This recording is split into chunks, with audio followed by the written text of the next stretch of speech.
Welcome back to another episode of Thinking Critically. Today, I am joined by Dr. David Robert Grimes, who is a scientist with a keen interest in the public understanding of science. He writes on science and society for outlets including The Guardian, The Irish Times, the BBC, The Spectator, and the Sunday Business Post. He appears frequently on news media to discuss and debate topics as diverse as vaccination to climate change, and gives talks across the world on the importance of evidence in society. He was joint winner of the 2014 Nature/Sense About Science Maddox Prize for standing up for science. Further, he's also the author of the book Good Thinking, or if you're in Europe, The Irrational Ape, which argues that critical thinking can save the world. Anyway, David, thank you so much for joining us today. It is my pleasure to be here. And I was just laughing when you said that because I get asked a lot of the time, why two different titles for the same book? And I have to remind people that 43% of America don't currently believe in evolution. So it's a hard sell to put the word ape in the title of anything. I just laughed when you said that because I was asked that recently and that was the only answer I could give them. That's too funny. Yeah, I was also curious as to why there were separate titles. Maybe I was thinking somewhere along the lines of you wrote one book first and then you kind of expanded upon it. But yeah, I'm glad that you actually elucidated that fact for me because I was curious myself. Yeah, it's kind of a grim reality when like that the kind of the marketing team go, yeah, we're gonna have to change the title because most people here don't see apes as humans. And I'm like, well, not most, obviously, but it's still Mhm. a significant portion. And that's something that had not dawned on me before. So that was I guess that's a good telling reminder of why we need more critical thinking. The fact that creationism still has such a big role in certain parts of the world, including the United States. But I'm sure we'll get into all that as I talk the ear off you for the next hour or so. Yeah, absolutely. We definitely will. Yeah, so I would like to start with kind of the genesis or your origin stories of how you became interested in science. That's a really good question because I think that I was more into music and acting, and then that I still am quite into those things. And then for a while I considered law. I can just imagine that I would have been a terrible lawyer, but this is what I considered. What attracted me to science, though, was this kind of underlying current that the world can be analyzed, that the world can be, that it's not just a case of shouting your opinions down at something and someone else's opinions being equally valid and all that kind of stuff. It's more a case that we can critically interrogate the world around us to arrive at better decisions, to to live a happier life. And when I started digging into that, I came from a philosophical kind of point of view into it. It just fascinated me that we have this tool, this incredible system for thinking that has been refined over the centuries and continues to be refined. And I guess I got really excited by that and somehow abandoned my aspirations of musical stardom because I was just too interested in this tangible, real thing that we could do to improve the world around us. That's interesting that you say that. I had a similar journey through science. And actually, I think a lot of the scientists that I talk to are kind of in the same camp where just absolutely fascinated by this process of understanding and being able that we actually have this framework where we can decipher fact from fiction and learn deeper insights about how the universe or the world works around us. Yeah, and it's actually intoxicating. It's there's a beauty in it, and I think sometimes when you're dealing with people that maybe don't have the opportunity to delve into science as much, that they sometimes think sometimes it's kind of a cynical exercise. It's unweaving the rainbow. It's taking apart the beauty of the world, and I'm very much on the other side of that where I'm like, actually, all it does is compound the beauty of the world and the universe around us. It is so much more than we can even fathom, and you don't need to make up anything to do it. It's the world is so much weirder than you could possibly even imagine, and there's something liberating about that, and there's something freeing about it as well. And I just think that I've been incredibly privileged to be able to make some inroads in this, and I'm very keen to share that because I think everyone should have that opportunity in an ideal world. Yeah, absolutely. And that statement that you just said right there about the world being far stranger than we could possibly imagine, it made me think about, and I know that you can relate to this as somebody who has a physics background, it made me think about quantum mechanics. Yes.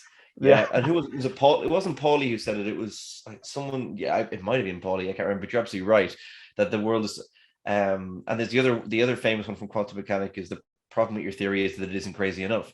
And that is true. I mean, but that's understandable too. We live in a very human sphere, obviously, and we are used to the macroscopic world, the things we can see, the small portion, the tiny sliver of the universe that our eyes and ears and brain can comprehend. And there's so much more than that. And the only tool we have to really unpick what's going on is the method of scientific inquiry. I mean, on a deeper level, it's not just for science though, because sometimes there's a thing where people go, well, that's all well and good, but I'm not interested in science. But that method, that Socratic kind of method of asking questions and answering them and investigating hypotheses and digging into it, that to me matters whether you're doing science or whether you're doing art or whether you're just trying to work out what the best insurance is for you to buy for your car. We often put these in exclusive domains. This is science, this is art, this is literature. And my argument is no, it's everything. And all of these things complement each other if framed in the right way. That's a bit of a rant. Sorry, I'll go back on topic now. Yeah, no worries. Yeah, definitely. And that, we'll get more into the critical thinking aspect in a little bit, but yeah, the way that the scientific mindset kind of can bleed over into all areas of life and have these positive spillover effects. But real quick before we kind of move on to the next thing, I'm just curious as to why you chose physics. So, going back to the quantum mechanics, the physics, why did you feel like, so obviously you have a number of interests, you were talking about law, then you had music. I'm sure there were other areas of science that you're interested in. I know that you published in other domains outside of physics, but why did you choose physics as kind of like your the primary subject of study, I suppose? Yeah, I mean, now I have to go and interrogate my own psychology a bit. That's always worrying. These days, I mainly publish in medical science, and I Yeah. have been working in medical science for the last 10 years, chiefly oncology, but also screening and vaccination policy and things like that. And I think what brought me into physics was, if you want to boil it down, it was the most basic tool for prodding the world. Physics is very much causality, cause and effect, very straightforward, or not very straightforward, but you have systems that are generally reducible, that you can work out a general principle and then extrapolate from that something that you maybe didn't necessarily expect. I also really love mathematics. I was very keen into that, even back in my doing music kind of days, and I still play a lot of music. I was very much keen in mathematical patterns and delving into them. And physics for me felt like the practical application of mathematics a lot of the time. And I guess now that I do a lot of modeling, that's probably but physics was for me, it was the most direct science at the time. And my interest broadened as I went through it later on. I started getting more into the other things and that I'm now into. But I still have a great love for physics, because if you want to start off in science, and a lot of things people are often put off, and I'm a little bit lazy too. If you do biology, you got to learn all these terms, and you gotta go in chemistry, you got to know all your reactions and go through it. Physics is essentially two or three essential principles, and they're all conservation laws. And you suddenly realize that they have symmetries and they echo when they come up. And these principles are applicable to every domain you can think of. And for me, that was like getting the skeleton key to the rest of science. I'm like, oh, this is useful. Mhm. Now, there is an arrogance of physicists at times, and I've certainly been guilty of it. I had to unlearn. So, because there's an XKCD comic, you're probably familiar with that, but it has a great touch about there's nothing more arrogant than a physicist discovering a new domain for the first time and saying, why can't we boil it down to this? When I moved into cancer research about 10 years ago, I had that trial by fire where I had to learn an awful lot of biology and realize that people working in different branches of science had amazing insights. They were just different than how I would approach things. And there's a bit of intellectual humility that I had to, I was young and full of beans, but I had to go and learn a little bit like, wow, these people aren't just, physicists sometimes go, well, everyone should do it our way. And then you realize that real biological problems or real, applied problems, you can't just boil them down to one variable and then fiddle everything around. You can't take a human and just go, I'm going to hold all variables steady and poke around this one thing. So these are, but still having physics as a base bone, I will still ask questions of people. I'll still go, okay, explain this to me like I'm stupid, like I'm a physicist, which the most reductive of all the physical sciences, and help me understand the mechanism. And sometimes that's a really good way of approaching things. So I guess that's where I came into physics and why I still retain a bit of it, even if I've moved into different domains these days.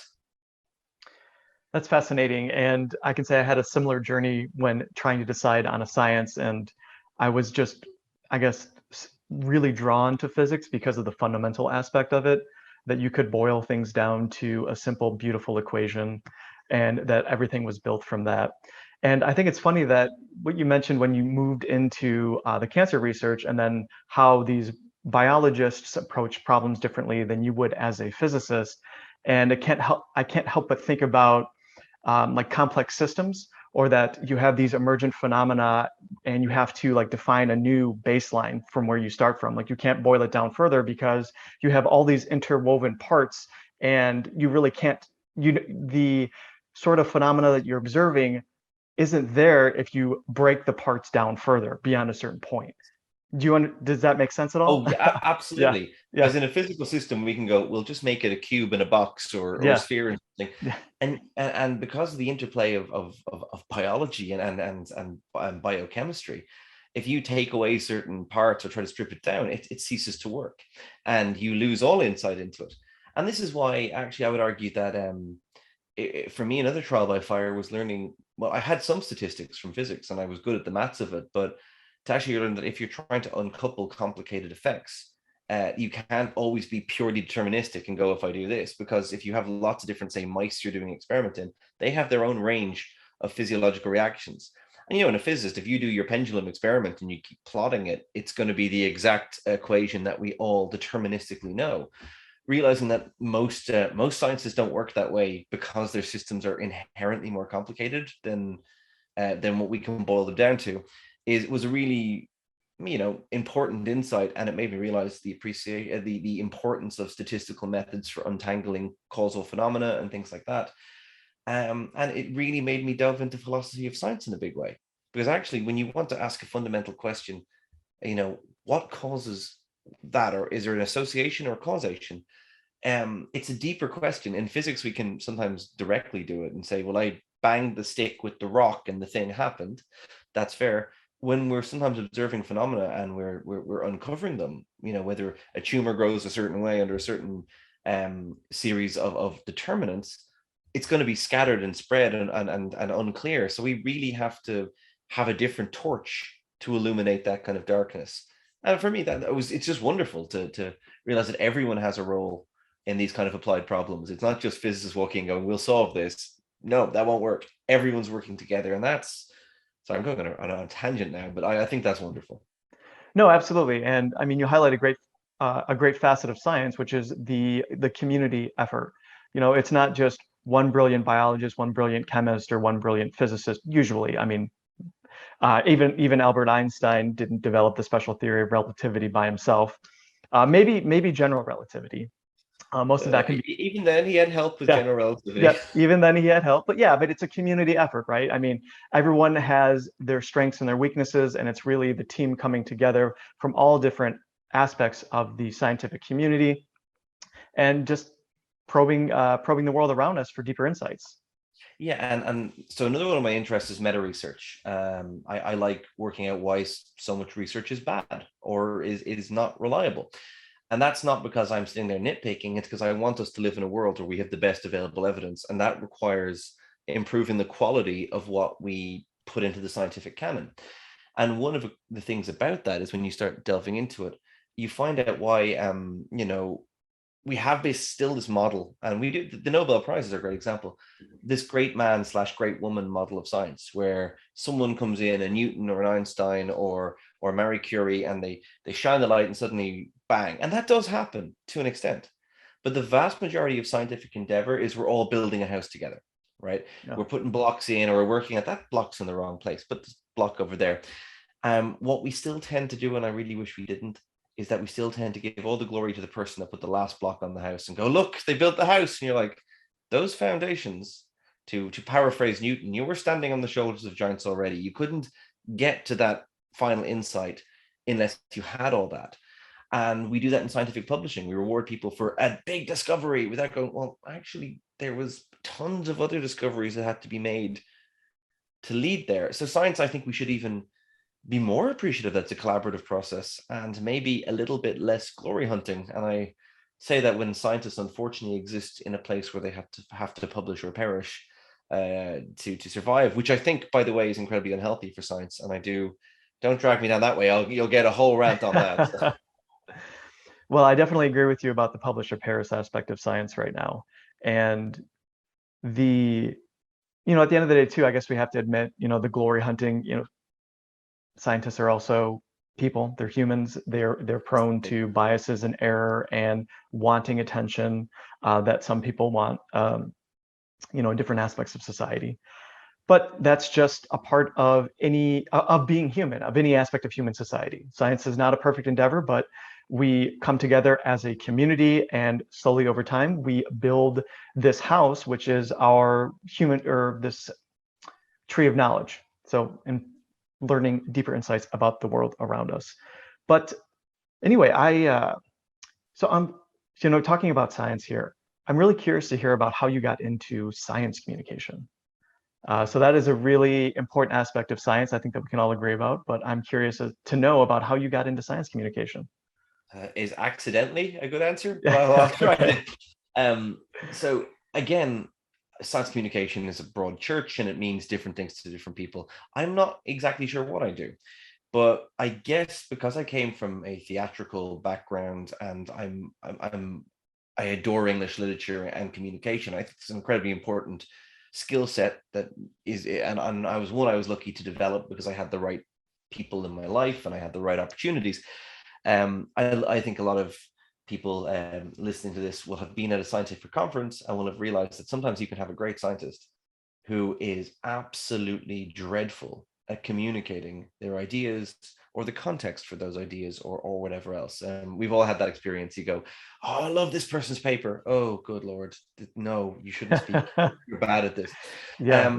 And that's understandable because they're different skills. I guess how I got into it is, and this is again, my motivation is actually kind of societal a little bit. I would prefer to live in a world where evidence mattered and we apportioned our responses based on the strength of evidence. And what got me into this was, God, over 10 years ago now. I remember reading a piece in my local newspaper, or my national newspaper over here in Ireland, the Irish Times, and it was talking about the discovery of a 13th star sign that had upset the whole horoscope thing and the zodiac.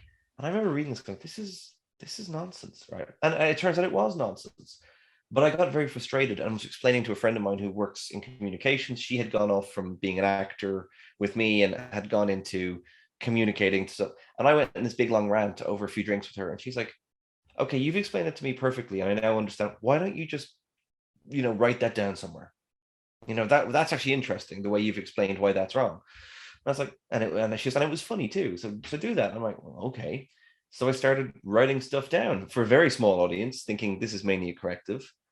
And then I guess over the years, there were so many places in society where people would start talking about very serious things that you could use the tools of science. You could use the mathematical methods from statistics, or you could use critical thinking to analyze, and that wasn't being done. So I started finding a niche for myself where I'd often be asked into things to go, hey, look, we've got this report from these people that say X. Can you give a comment on that? And yeah, that kind of grew and spiraled. And then I started putting myself forward, going, look, I'd go to newspapers and go, you wrote this a few weeks ago. I was thinking, or in weeks are no good for newspapers. It was always days. I said, you wrote something and it's interesting, but I think we could do an opinion showing why that's not right or why that might be mistaken. And that's, I guess, how I fell into it. It was more, but the motivation has always been the same. I just want us to live in a world where evidence matters.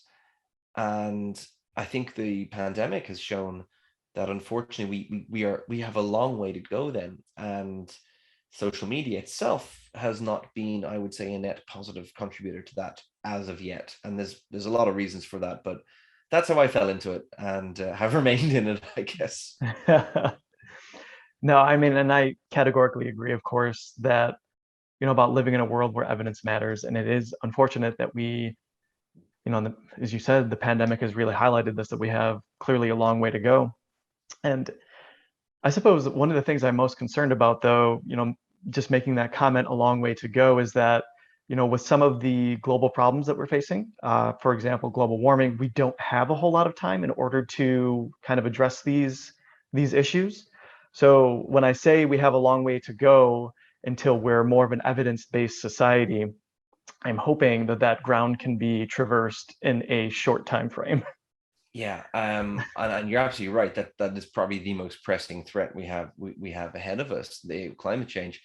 One of my frustrations with that, and this is the philosophical point I think it pivots around, is that, for example, if you want to say, well, what are our solutions to climate change? There's a very important discussion to be had there. I 100% agree, right?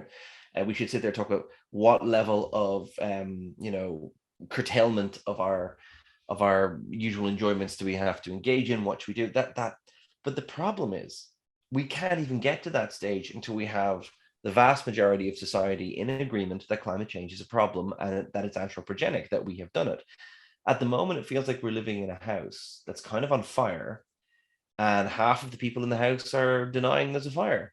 And of course, like you can't make informed decisions into it. And when people talk about opinion and ideology comes into this in a huge way. People's psychology and their tribalism is a huge problem. And even if we don't recognize it, it's actually the pressing one. Because, for example, let's say climate change.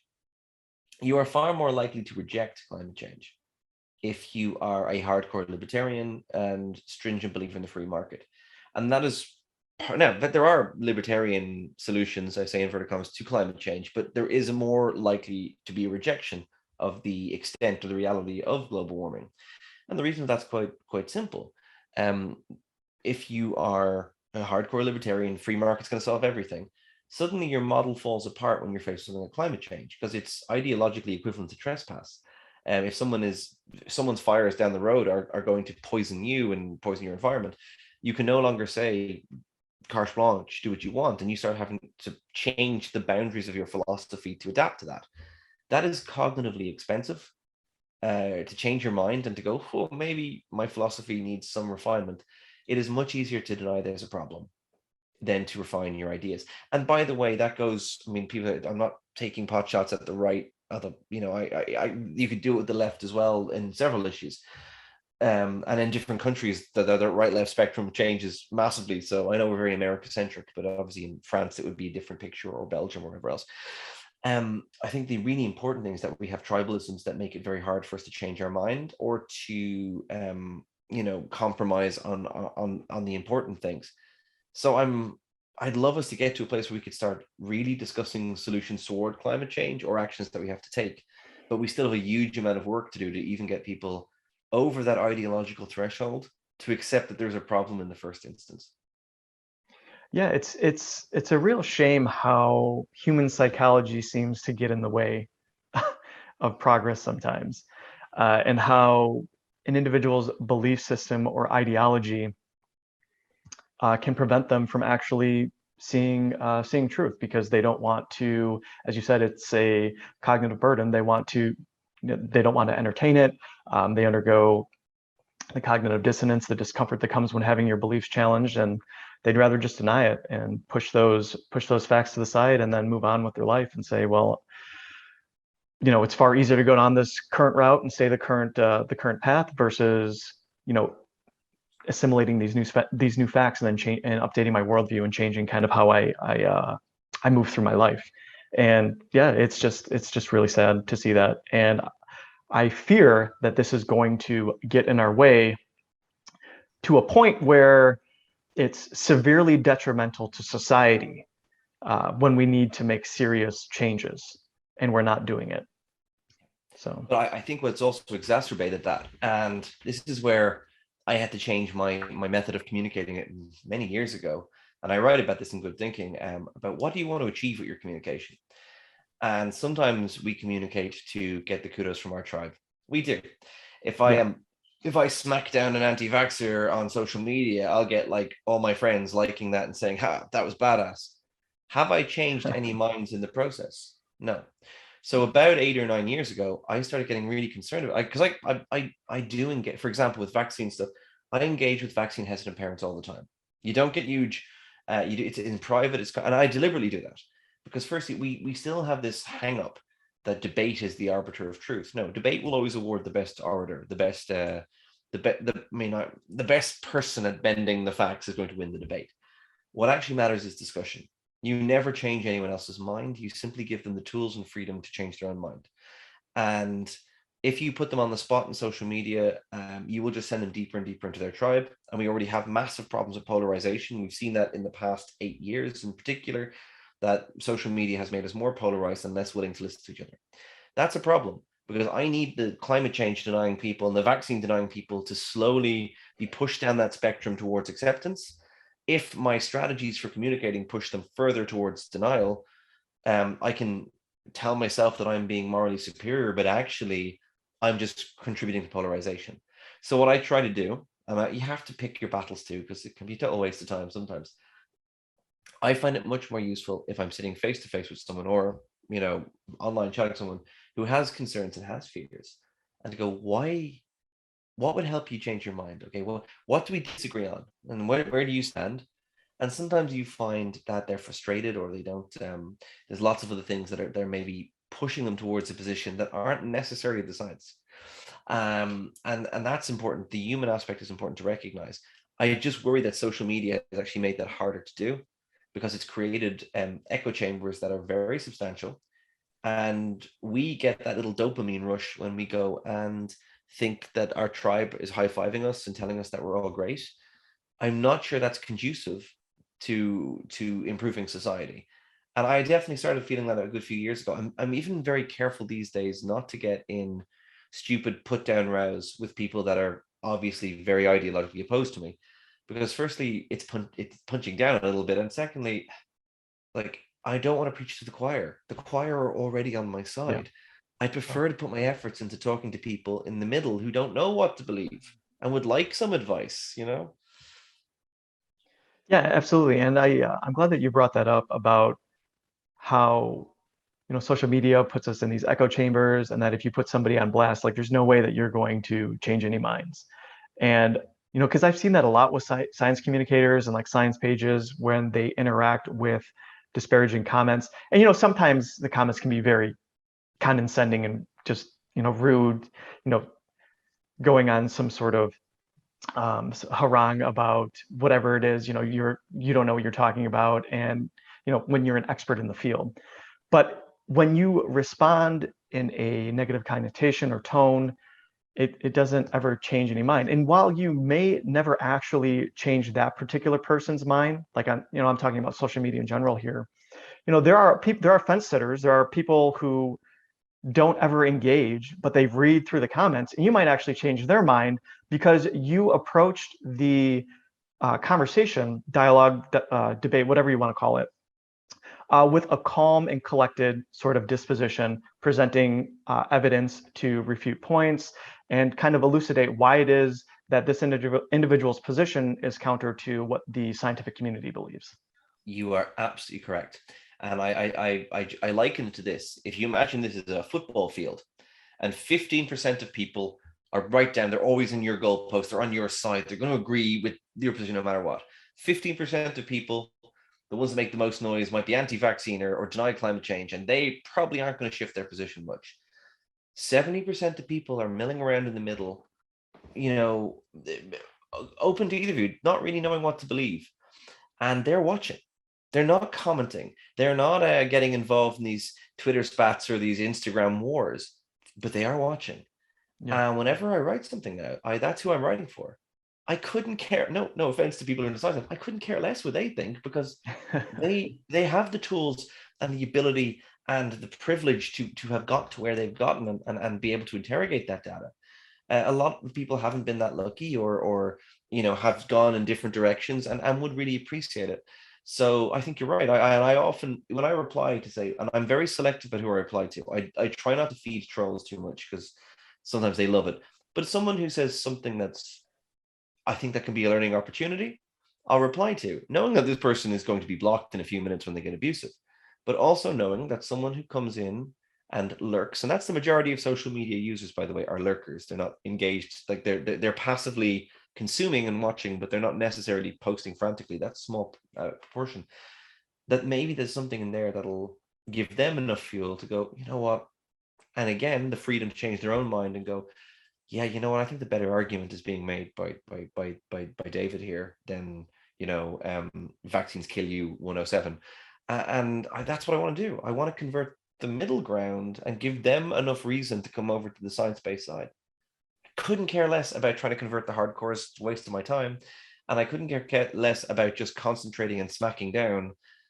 So yeah, I mean, you have a limited amount of effort you can put into things in life. That's what I prefer to use my time to do. It's even in the book. I'm not sure if you had a chance to read it, but I do try very hard in it. Now I can be sarcastic at times, but I try really hard not to be cruel to people and to Yeah. say, look, and you can laugh about, but I mean, for example, take the anti-vaccine movement. There's just vaccine. It's not a simple binary of you being anti-vax or pro-vax. It's actually a spectrum, and we know that people can be nudged up or down that spectrum by exposure to disinformation or whatever else. I want to nudge them towards acceptance. That's what I want to do. I'm not going to achieve that by being cruel. So when I write about vaccination in the book, I sometimes will cite someone like Robert F. Kennedy Jr., who I know is being mendacious, who I know is lying, and call him and think he's lying about this. Or people like that, or Andrew Wakefield, who unfortunately I've had the misfortune of dealing with in person, who's atrocious. When I call them out, I am not calling out, Sally and John, who live down the road, who don't know where to get their kid vaccinated because they've heard all these scary things. I'm not putting them in the same category. And I have to make that in the book really clear that Yeah. being scared of vaccination after hearing all this nonsense is totally understandable. But you need to know that someone like Wakefield is a liar, is deliberately doing this, where about someone like hypothetical Sally and John, they're just caught in the crossfire. They're victims of that disinformation. And to treat them like villains, which people sometimes do. Oh, I'm a bit scared to get my kid vaccinated. Well, you're anti-vax. You're not helping. Yeah. Because if they're a bit scared, they're willing to have a conversation about it. And that's when you jump in and go, yeah, why are you scared? That's totally understandable. Talk to me about it. Maybe I can help. Yeah, drawing that distinction between the liars or these disinformation super spreaders, such as the Andrew Wakefield or the Robert Kennedy Jr., who are deliberately lying for personal gain, and then discerning that from the consumer of that information, who then is concerned about vaccines and may even spread it as misinformation. Like, they are definitely a victim in this Yeah. whole scenario. They're a victim, and to treat them like they are the enemy instead of somebody who has been victimized by a nefarious actor, then yeah, that's just not doing society any sort of service. Like, you need to definitely treat them like a victim and then approach this individual or individuals with compassion and understanding, and then have a conversation.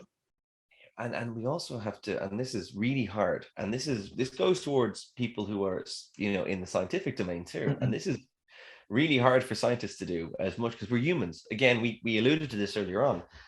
There is no shame, zero shame, in changing our mind or softening our position, as long as we're doing it in the basis of evidence and reflection. If we go, you know what, a few years ago I thought this, the more I've weighed up the evidence, the more I've learned. But we have this thing called identity protective cognition, where we sometimes pin our colors to the mast and we feel that any kind of come down is a weakness. Actually, I have so much time, and I think we all should have so much time, for anyone who goes, yeah, for years I believed this and I had this position, and honestly, it's evolved because the evidence has gone this way.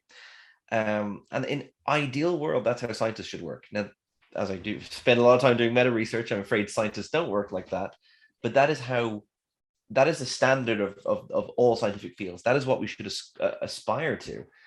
And that's why I think that you should be very forgiving of people who change their mind and go, look, I was anti-vaccine for years and then I changed my mind, because that person should be praised and not denigrated for that. And also, but I think we also need to be very forgiving with ourselves and kind of go, you know what, I could be wrong about stuff. I'm wrong all the time. 90% of the ideas I've ever had are wrong. And we should be very promiscuous with our ideas and get rid of them. But what we do is we marry them instead. And we start wearing those ideas as our own identity. And this is really fascinating. This is the identity protective cognition. That's why if someone insults our idea, that we get very upset. Even your football team or whatever, someone goes, oh, that local team, they did very badly. Hey, damn you.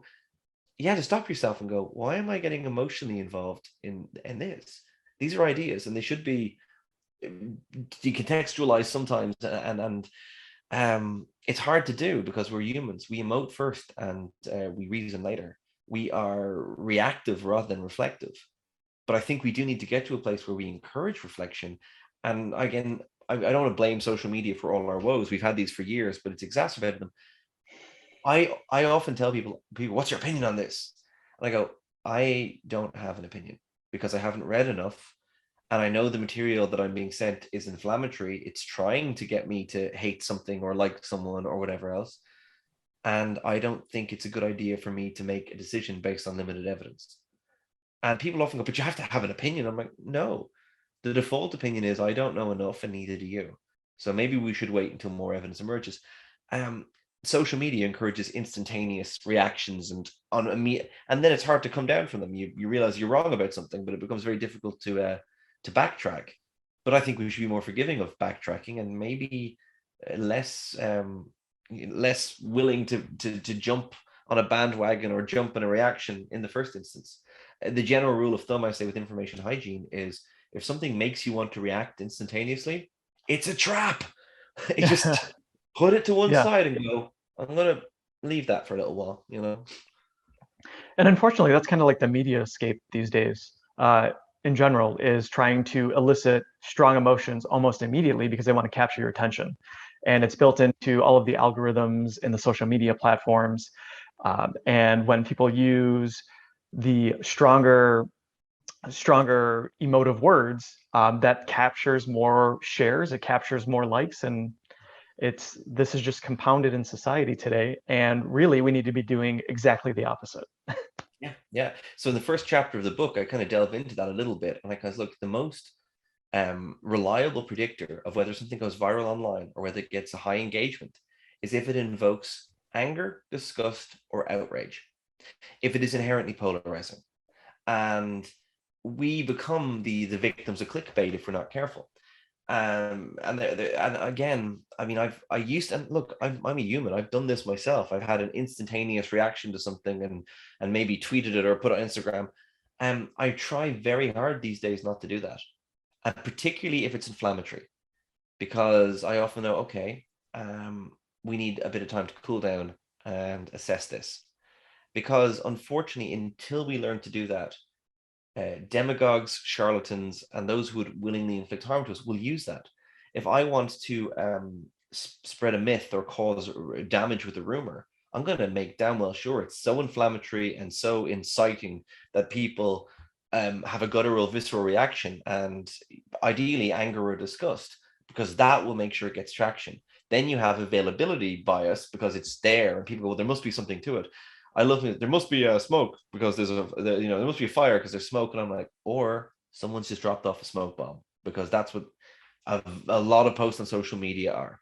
And you'll see it with viral advertising and, like you say, emotive language. It's designed to tap into our urge to do that, and that's really unfair. And social media companies, you can argue about their responsibilities. I have in academically and in the book argued that social media companies need external regulation. I'm not sure how popular that opinion will be, but I don't see any way around it. But maybe that's other people have better insights. But we have a certain responsibility too. And it's really hard to train yourself not to react instantaneously, not to have an urgent opinion. But it's quite liberating too. Now that I can say, when people ask me, what's your opinion on this? I go, I don't know, and I don't care, because I don't know enough. And this is not a subject which I'm an expert on. So therefore, I don't think my opinion's worth anything on this subject. And that shocks people. They're like, but you're allowed to have an opinion. I'm like, if it's not an informed opinion, what's the point of it? Like, I don't have to have an opinion on everything. And that's okay, because I prefer to Yeah. concentrate my effort on the stuff that I can make some impact on. Yeah. And beyond that, I mean, having an informed opinion is one thing, and then presenting that to, putting that out there in social media or the other person that you're having a discussion with. But then, if you don't feel like you're informed enough, an uninformed opinion could be dangerous. I mean, you could be essentially spreading misinformation unknowingly, just because you don't have an informed opinion. Yes, So, absolutely. there's tons of great quotes out there, but just because you have an opinion doesn't mean you necessarily that it's correct or that you should be sharing it. Yeah, and I know that sounds counterintuitive, because we're almost encouraged by society to an extent, but like everyone's opinion, That's, get out there. And I'm like, yeah. But again, we're going back to this libertarian idea and Mark Zuckerberg has used this a few times in defense of Facebook's pretty appalling practices, particularly in light of the fact that we know they could regulate misinformation, but they don't want to lose engagement on it. He has said in the defense of Facebook in September last year that, well, we give all the options, and they can choose the worldview that best suits them, and they get exposed to new ideas, and it's all wonderful. And on paper, that almost sounds convincing, except that we have psychological biases. If we are overwhelmingly predisposed to fixate on negative news and negative assessments of things, well, actually, then it's very easy to game us, and we are being gamed. So this idea that information is neutral, information is never neutral. Someone always tells you something for a reason or for on social media for a purpose. For example, if I told you a very famous example is you can give it, and that's the thing called sometimes malinformation, where the information is maybe true but taken out of context. I'm sure you've heard of dihydrogen monoxide and the danger it does to the environment. Have you heard this one? Yeah. Oh yeah, I like that. Yeah. I like this one. Yeah. And I'll just quickly give it for anyone who hasn't heard it. And it basically breaks down the fact that there is a chemical, dihydrogen monoxide. It kills hundreds of thousands of people a year. It's poisonous in high doses, which we experience in high doses. It's so damaging, it can corrode metal. It's found in tumors. It's found in acid rain. It's found in nuclear waste. It's in our food supply, and it can cause us serious harm. And then you ask people, should we ban this chemical? And they would go, well, a lot of them will say absolutely. Yeah. And I would point out that dihydrogen monoxide is H2O, is water. Nothing I've told you about water is wrong. It's all of that stuff is true. But I have emphasized it and decontextualized it to make it look like it's incredibly dangerous. So social media does that on speed. It like, if, and it's even the case if I see a story, like, a claim made by a drug, and you see it the other way as well, ivermectin suddenly becomes the miracle drug. It's not. But the people who are pushing that stuff are framing it a certain way. Ivermectin kills COVID in a Petri dish. I'm like, yeah, everything does. You can sneeze on COVID and kill it in a Petri dish. Petri dishes aren't humans. You see that, by the way, with cancer misinformation. And you'll often see people going, cannabis, THC. Well, that works for cancer because it kills cancer cells in a Petri dish. So I'm like, yeah, literally sodas, accidentally pouring water on them. We're not. Yeah. And it turns out that it's much harder to kill cancer cells in a person than it is in a Petri dish. And again, that's the out of decontextualization of information is really dangerous. And unfortunately, social media allows itself to do that, Yeah, the framing effect is ubiquitous in society today, and it's quite pernicious. I mean, you not only see this in social media, but then you also see this in the major media networks as well. The CNN, the Fox News, MSNBC, etc. All of these major media outlets here, at least in the United States, I don't know about over in the UK or Ireland. Oh, it's the same here. It's the exact same. Yeah. So they will frame things in a certain context. It's not necessarily false information. It's true, but it's framed in a certain way so that way you're walking away from the article with a certain disposition about about whatever the topic it is that was presented. So this has, in my opinion, exacerbated polarization. Polarization obviously is detrimental to society's social fabric. And I wish that both major media outlets along with social media would step away from this. I think that I am harder on social media networks than I am about traditional media networks. But going back, Rick, real quick to, you were talking about you are a proponent of regulation. I couldn't agree more at this point, because generally when you allow industry to self-regulate, it never goes well. So I think. And then again, like, it gets back, and particularly in America, and I've had this debate with American friends of mine over there. I'm over in the States for work an awful lot. And one of the things that comes up a lot is that an imposition on, say, First Amendment rights or the right of free speech if you have regulation. But then I point out that rights have to be balanced. If I go around and, it's the old classic example of, if you run into a crowded theater and start screaming there's a fire and people stampede out and die, do you have any responsibility for that? Should you have been allowed to in the first instance? There are caveats and controls on rights. That's why we have defamation laws, why we have libel laws, we have all sorts of things like that. And I mean, it's a very tricky thing to regulate, and it's a very and it's a very important conversation to be had, though. And yeah, I do agree. I'm definitely harder on social media networks, and in the book I have a whole chapter on false balance and the things that mainstream media do very poorly. But one thing I will give to, I guess, what we will call traditional media is that they are to some extent regulated. There are bodies you can go to and complain, and there are journalistic bodies for newspapers that if they do something particularly egregious, that you can go and say, hey, that's false, issue a apology now. Um, and they also have some dedication to fact checking. Now, you can argue Fox News probably doesn't, but your CNNs and your more less partisan networks most definitely will. Um, but it's a funny one because there's no such requirement in the social media sphere. Honestly, it's a very hard one to solve. I have ideas, but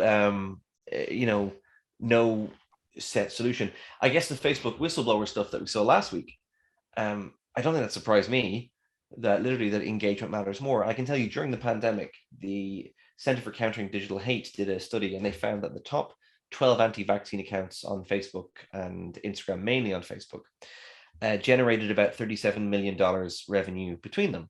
Okay, it sounds impressive, like from selling nonsense. Facebook themselves generated 1.1 billion on the back of those engagements. Now, 1.1 billion is probably peanuts to Facebook, but it still shows you that there is a financial incentive for them not to regulate these highly active communities. And that's what the whistleblower stuff revealed as well, that literally every time they countered misinformation, which they could do, they were hit with less engagement because this very active community stopped engaging. Therefore, ad revenue fell, and they were basically told to put the kibosh on it.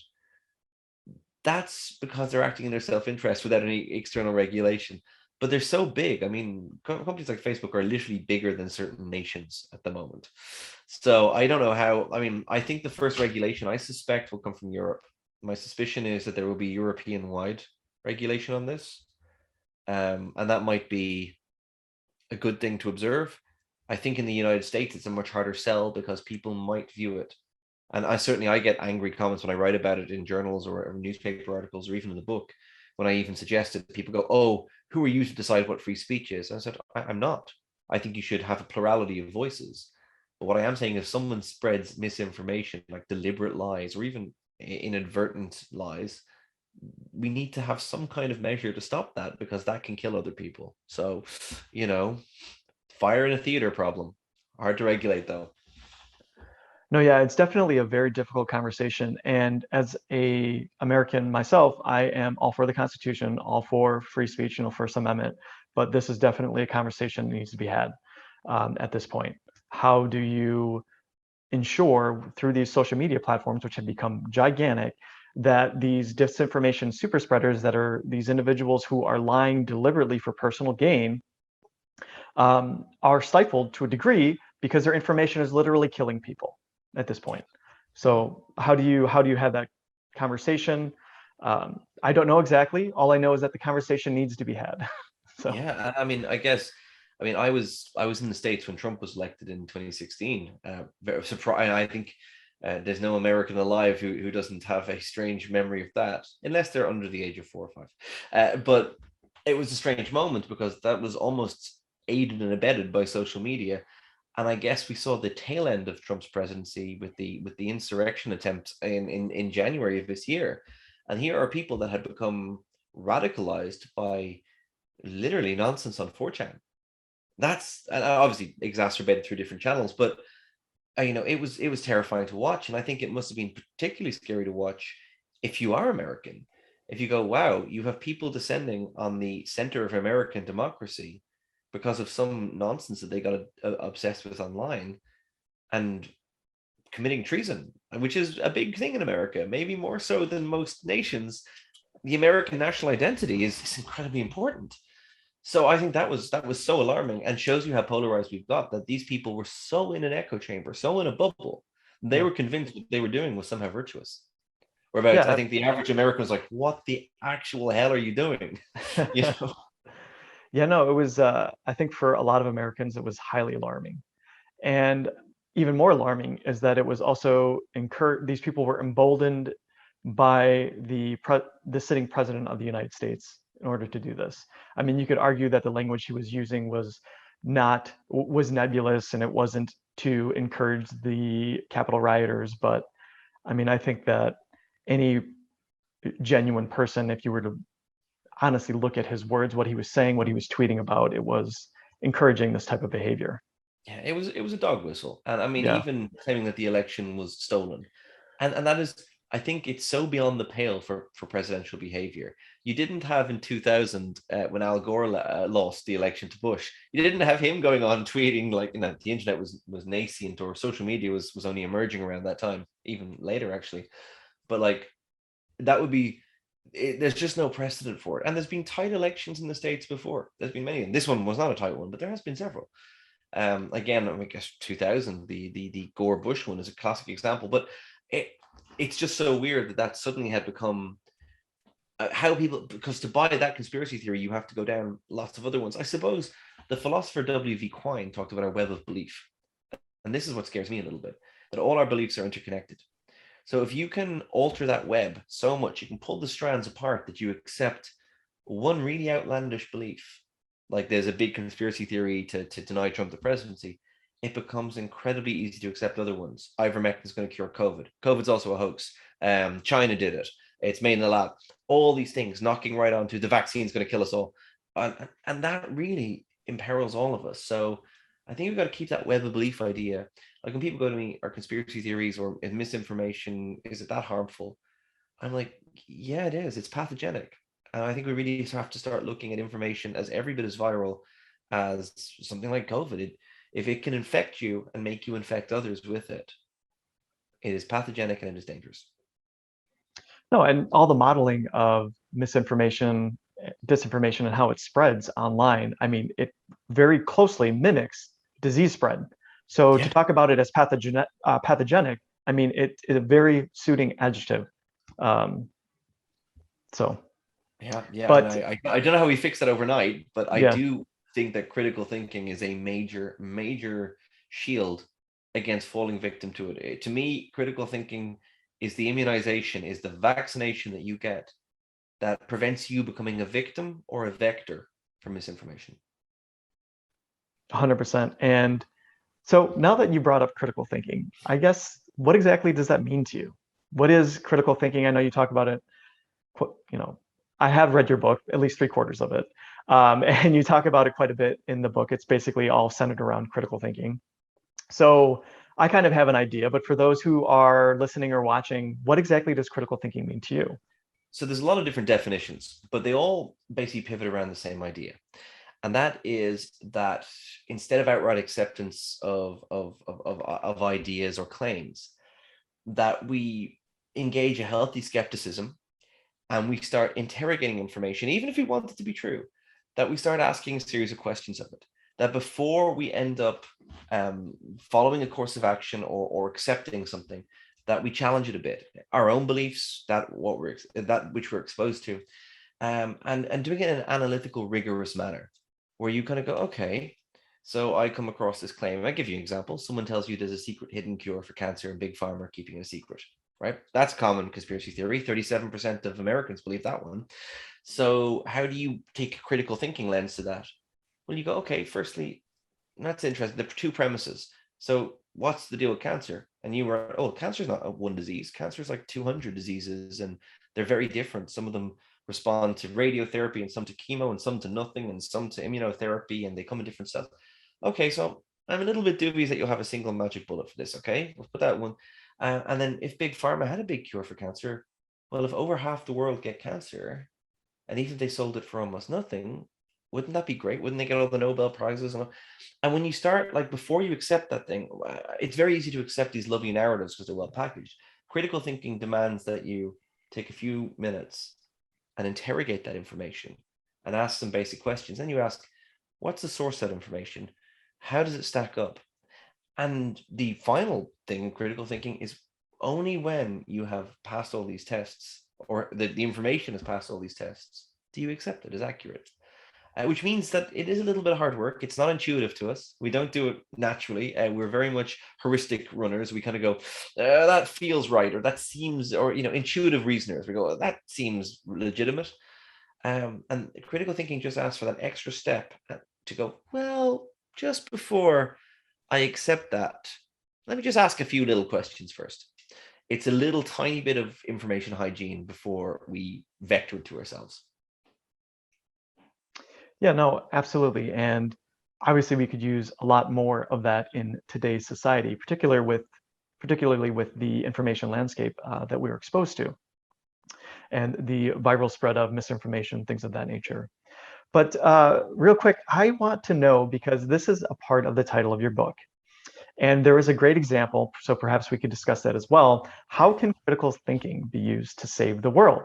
Because that is a part of the Yeah. title. It is, and people often, when they see the title, go, "Oh, that's hyperbole," and I'm like, absolutely not. And I'm going to give you a historical example, and then I'm going to tell you how we can do it in future too. So the example I think you're probably alluding to is 1983 out in Moscow, and there's a man whose name probably should be on monuments, but really isn't. Stanislav Petrov. No one really knows that name. A few people do, but very few people do.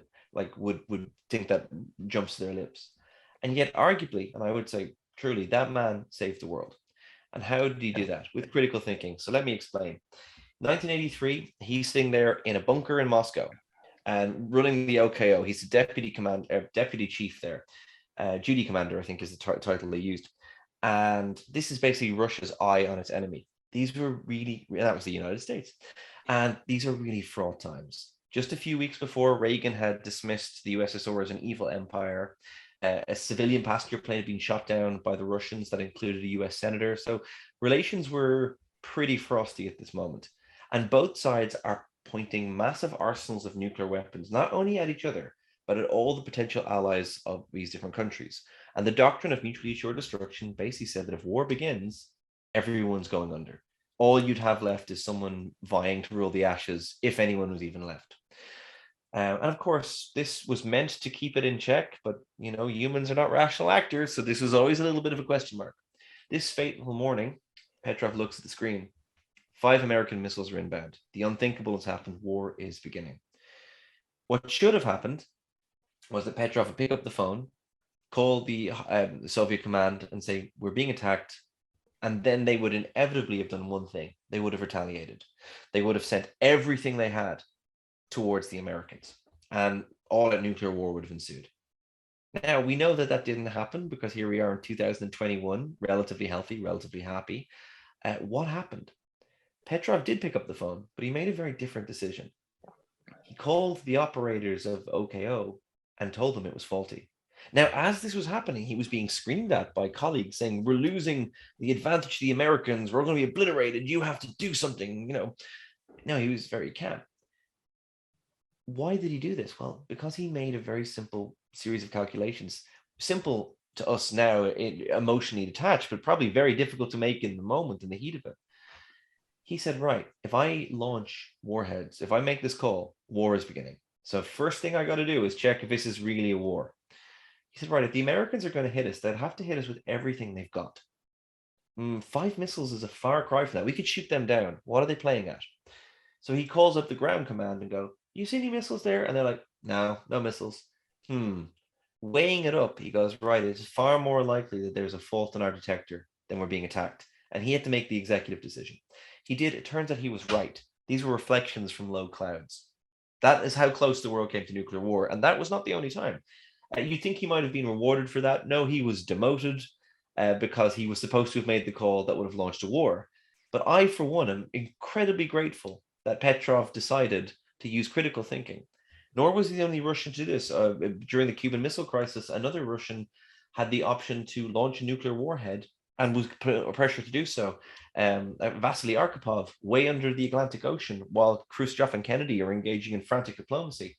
They were being attacked or harangued by a USS carrier, the Randolph, and they were dropping depth charges, and everyone on the ship, which had a 15 kiloton nuclear warhead, was keen to launch it at the Americans, and they had the autonomy to do so.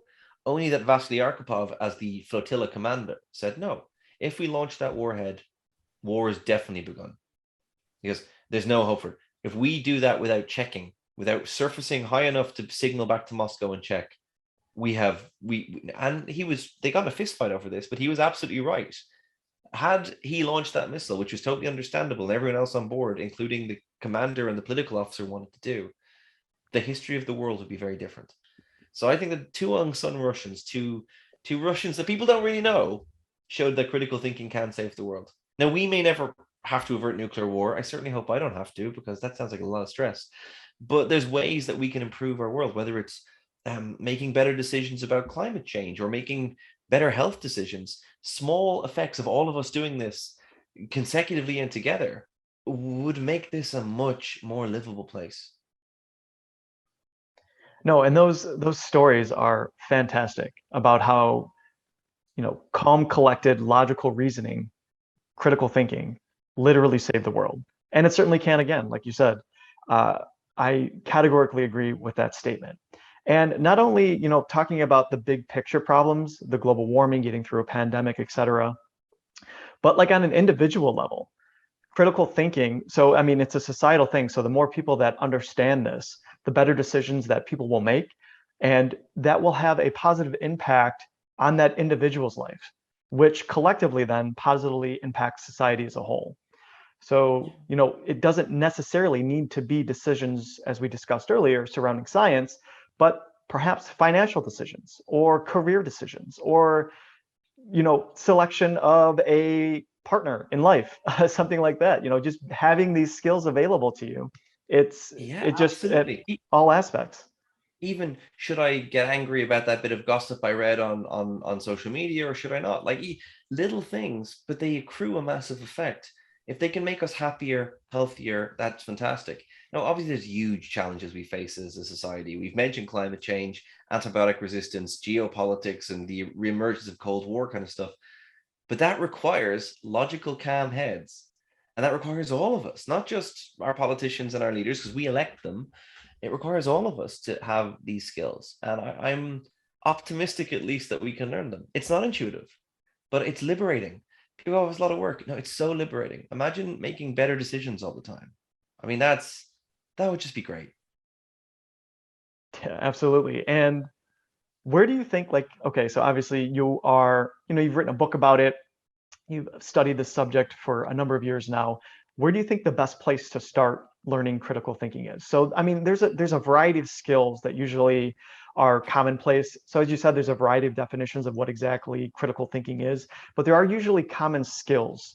For example, logic from philosophy, or understanding cognitive biases, cognitive limitations, the blind spots of the mind. So I'm just curious to hear, in your opinion, for somebody who is interested in going down the critical thinking path, because it is a journey. It's not intuitive. It does take some effort in order to learn the particular skills in order to develop a more critical mind. But I'm curious to hear from you. Where exactly would you recommend that somebody start if they're interested in becoming a better critical thinker? So I think humans react to stories. I think that and that's one of the reasons I put so many stories in the book. I think that we learn our lessons through them, whether it's Aesop's fables or something else. We pin to that. You can approach critical thinking from a very um, academic standpoint if you wish, and I've done that in the past, and that's fine. But I don't think we remember it that way. So you mentioned some of them in the book. I mean, I'm biased. I'm going to say, hey, if you want to learn about critical thinking, read the By the book. book, But yeah, yeah. the way it's been laid out is deliberate. So, like you mentioned, the first section is on logic and great examples of what happens when we have skewy logic. The second section is on rhetoric. How do we get fooled by stuff? How do we get inflamed by demagogues and people like Hitler or Trump? I'm not sure if I should put them in the same sentence, but listen, that we'll that's probably not fair. But the third one is on absolutely is on psychology. Like, why do we have all these blind spots? How can we identify them? Because it's so important. I think then the fourth part is on numbers, because we get fooled by them. If someone gives us a statistic out of context or a number, we get bamboozled by it.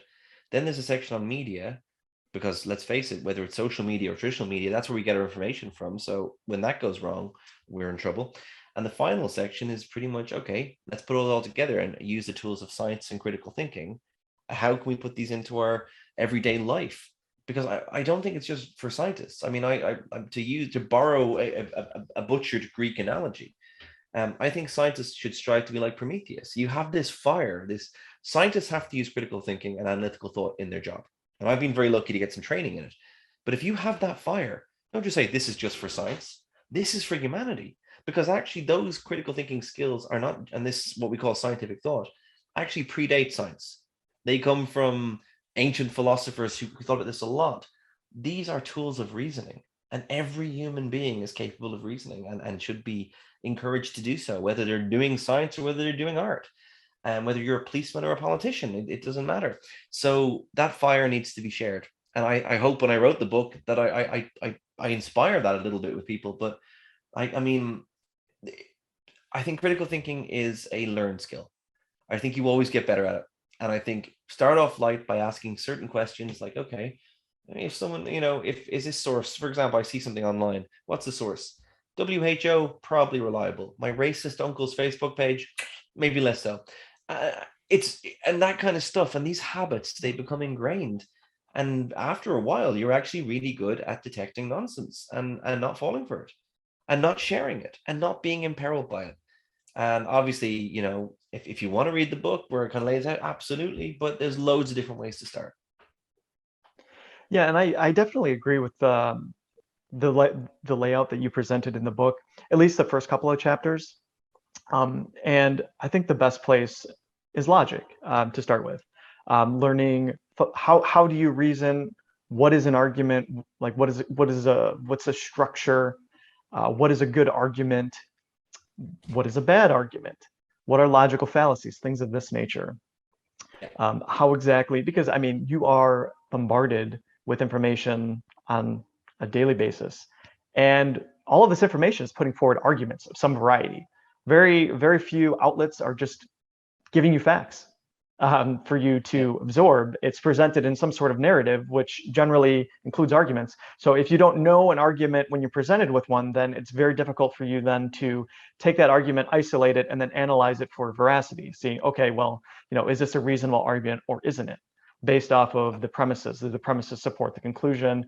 Are there any logical fallacies, etc.? And I am just completely astounded sometimes by how much, and this has happened a lot in politics, like watching debates and things of that nature, where bad arguments are put forward and they're just kind of absorbed by the audience, and they're not refuted in the manner that they should be when somebody is presenting a flawed argument.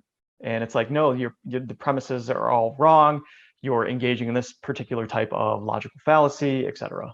There's a non sequitur, absolutely, or Yeah, something. yeah. It's just And that requires a tiny bit of training. But once you learn to spot them, and that's why I kind of started with them. Once you learn to spot them, you start seeing them everywhere. It's like the Beider-Meinhof phenomena. And it's like giving someone X-ray vision to suddenly spot bad arguments. I think you're right.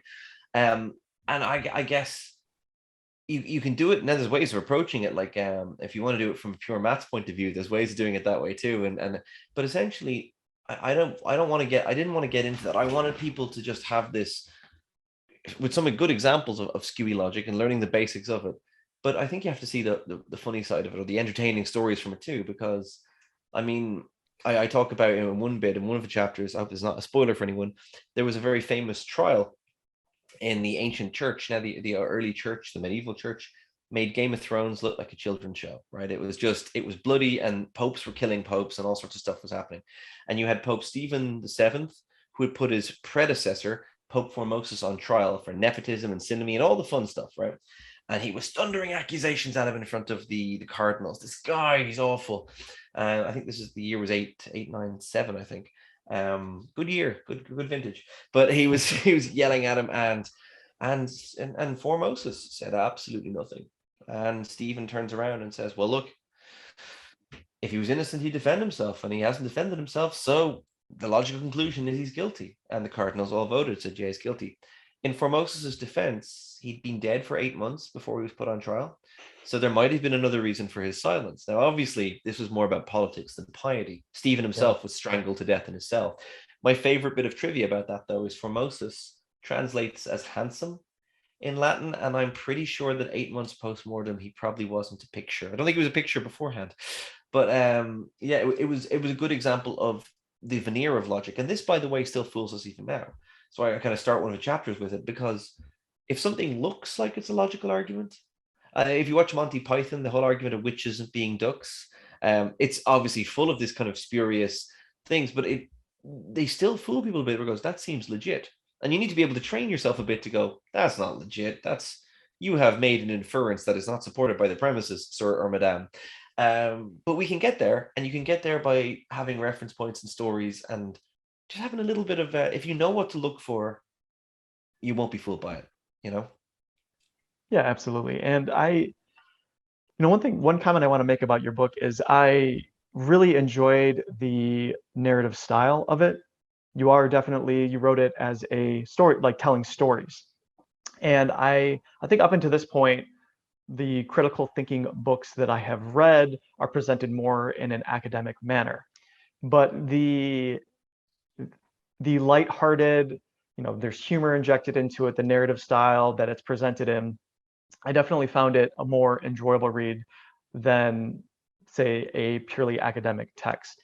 Now, going back through it, it might be a little more difficult to kind of find the same comments because, obviously, particular topics and whatnot. But I love the stories. I thought it was great. I think we all love stories. I mean, look, Yeah. I'm an academic. I love academic. I mean, I went to bed the other night with a statistics textbook, and my poor girlfriend was looking at me like, "What are you doing?" I'm like, "I need to know this." So I'm happy to do stuff, but I think if you want to reach people, and this goes back to the philosophy I talked at the beginning, I want to reach people, and I know that I'm a human too. I know if you want to reach me, you tell me a story, and it sticks in my mind, and it makes me think and wonder and engage with it. And I wanted to give people that, because you know what, there's a lot of academic textbooks on critical thinking. There's a load of stuff on logical propositions and propositional logic, and you can go, and they're really mathsy and they're fantastic, and I have a few of them, and I love them. But and that I use them for reference. So I have to make sure every time I constructed an argument, I had to make sure that I was accurately putting it across, but maybe just not doing it in such a way that you see some algebraic notation and your mind goes, oh no, because some people are put off by algebraic notation. I understand that. And I know I'm a human. I like stories, and I like telling them, and I like hearing them. So I guess because I'm dumb, that's the only way I can communicate it. I did at one stage consider I had started writing something that looked a bit like a textbook, but then I was illustrating it with stories, and I went, you know what, the stories are far more interesting than just. I mean, there's loads. People have done this as a textbook already, or done parts of this. I was bringing a lot of different ideas into it, but I want a manifesto for this that actually can be read and enjoyed. So I'm glad you did enjoy it, because it means I did something right on it, which is good. No, yeah, absolutely. Bravo with it. It's fantastic. Like I said, I haven't finished it quite yet. I still have about a quarter to get through it. But everything I've read up to this point has been fantastic. I won't And spoil the I'm, end. Yeah. yeah, no, I am looking forward to the ending because I haven't quite gotten into the science portion of the book. But I do like how you kind of give a tip of the hat to Mr. Carl Sagan, Dr. Carl Sagan, with the candle in the candle. I'm sorry. What is the title again? It's The Candle in the Dark, Candle in the Dark. the Demon demon Haunted haunted World. world. Yeah, there it Yeah, is. yeah. Like I Classic. could not remember it, but yeah, it's a great book too for anyone who is interested in more of the critical thinking and scientific mindset. That would So be a great one to get into as well, just because yeah, it's so like it stands the test of time, and I really hope this one does too, because I remember when I was writing this, I was like, do I want something that's super hot that sells for like a few weeks and then like, or do you want something like Sagan's, where literally that in 20 years time people can still pick it up and it still has the same lessons that are still relevant to today. And that was, so I love that you point out that Sagan was, I read that when I was young, and I thought, wow, this is, I mean, I'm still technically young, I just don't feel it, but it was such a powerful kind of thing. Oh, that's really cool. And he was such a beautiful writer. Like one of the things people don't always give Sagan enough credit for is that like his prose was beautiful. And I really admire that about him. Like, you need to mix art and science. That's how you reach more people. You just go in there in the technical language, you're going to lose everyone. So I'm going to rant now. I'll stop. No, yeah, no, I agree with you 100%. And the Sagan, he's obviously one of like the best, arguably one of the best science communicators of all time, and that's because he did have, as you put it, elegant prose, and he blended science and art beautifully, and was able to reach a wide audience. So I think for anyone who is in the science and who is passionate about science communication, there's a lesson there that perhaps if we want to reach more people, not only is it that we should be more compassionate about the conversations that we're having, but also that perhaps we should be blending more narratives into it and making it more easily digestible and relatable to the average person who doesn't have the technical training that we do. Making everything accessible, because you know what, science is for everyone, critical Yeah. thinking is for everyone, and we all share this wonderful, ineffable world together. And we need to realize that we're a society and our actions affect each other. So we need to go out there and want the best for each other, and the best way of making decisions together to really circumvent the challenges we face as a society, as a species. So I'm Yeah, optimistic. absolutely. Yeah, collectively as a species, like we're like on a global scale. And Spoken like a yeah. true hippie, I know, but I do believe that. Yeah, no. It actually makes me think about I don't know if it came out yesterday, if that was earlier today or past week, but William Shatner went up in the Blue Origins rocket, and when he got back to Earth, he was actually in tears. And one of the reasons that people are putting forward for that is the overview effect. So are you familiar with that, the overview effect? Yes, I'm yeah, assuming you're familiar with that. yeah. But as much as I think as of space tourism as perhaps maybe a bit It's a of niche. yeah, it's a niche and kind of like a waste of resources. But if it was more accessible to people and they were able to experience a little bit of William Shatner did in this overview effect, I think that people would fundamentally change kind of their place in the world and the relationship with the planet, along with how we relate to other people and society as a whole. I think I mean, not that we all have to get into rockets, because let's not even get to Yeah, the carbon footprint of that. But while, I think it is important to us that we inhabit a wonderful, glorious world, that whether we want to or not, we're all in this together. yeah. And I think that's a really important effect to do. There's also potential that that Shatner was just upset that there was no green-skinned women for him to flirt with, which he'd been led to believe through years of doing Star Trek. But I would hope that you're right, that it was the overview effect, that where you get a sense of proportionality and realize, as Sagan said, I mean, pale blue dot right out there. And I hope we all keep that in mind, that we have this one wonderful world, and we have to work damn hard together to make sure that we sustain it for our future generations as well as ourselves. And critical thinking can help to save it and preserve it for future generations. I think without critical thinking, we haven't a hope of doing that. Yeah, Critical thinking gives us a shot. yeah, absolutely. Anyway, David, it's been a fantastic conversation.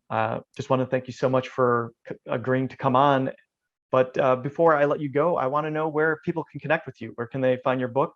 Are you on social media, website? Yeah, I am. They can find the book, if American audiences, you'll find it called Good Thinking, and available in all good bookstores, and probably some bad ones too. If you're European or in most the rest of the world, it's called The Irrational Ape. It's all by me, but they're very similar books. So don't fall for that trick and buy two of them, or you can if you want.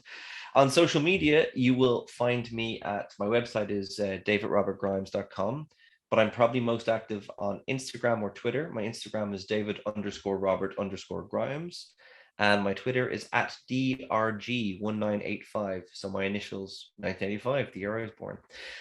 Very easy to find. So yeah, get in touch, drop a line, whatever you like. Hopefully I can reply with something sensible. No guarantees. All right, fantastic. Anyway, for those of you who are tuning in to today's episode, thank you so much for stopping by. I really hope you enjoyed it. I know that I enjoyed talking to David and learning about his views of the world and all about how critical thinking can save it.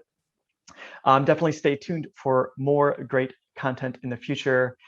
And please, as always, feel free to reach out with any sort of feedback, questions, comments, things of that nature. And make sure to hit that like button. So until next time, take care.